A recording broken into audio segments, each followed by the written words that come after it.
તો અમદાવાદમાં બગોદરા ધંધુકા હાઈવે ઉપર વરસાદી પાણી ફરી વળ્યા। બગોદરાથી થોડા આગળ જતા હાઈવે બંધ કરવામાં આવ્યો। હાઈવે પર પાણી ભરાવાને કારણે ડાયવર્ઝન આપવામાં આવ્યું। નવા બનતા રોડ પર કપચી નાખી અને ડાયવર્ઝન અપાયું। હાઈવેની બંને તરફના ખેતરો પણ પાણીથી તરબોળ થયા। તો અમદાવાદમાં બગોદરા ધંધુકા હાઈવે ઉપર વરસાદી પાણી ફરી વળ્યા છે। બગોદરાથી થોડે આગળ જતા હાઈવે બંધ થયો છે।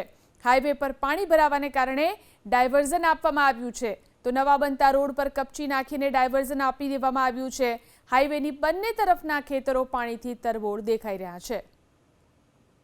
અમદાવાદના ગ્રામીણ વિસ્તારની અંદર ભારે વરસાદના કારણે છેલ્લા કેટલાય દિવસોથી અમુક માર્ગ જળમગ્ન થયા છે અને સમગ્ર માર્ગ ઉપર પાણી ભરાયા છે। આપણે દ્રશ્યો બતાવવાનો પ્રયાસ કરશે મારા સહયોગી જયરામ રબારી। આ દ્રશ્ય છે બગોદરાથી ધંધુકા તરફ જતા હાઈવેના, જે હાઈવે પાણીની અંદર ગરકાવ થયો છે તેના કારણે બંધ કરવામાં આવ્યો છે। સાથે જ બાજુમાં ડાયવર્ઝન આપેલું છે, જ્યાં નવો રોડ બની રહ્યો છે।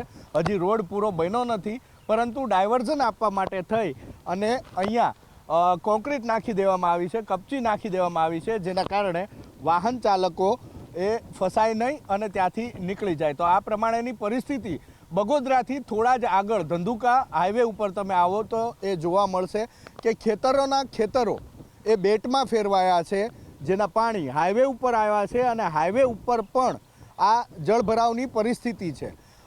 થોડા દિવસ પહેલાં જે અમદાવાદ ગ્રામ્યની અંદર વરસાદ વરસ્યો હતો તેના કારણે આ પરિસ્થિતિનું નિર્માણ થયું છે।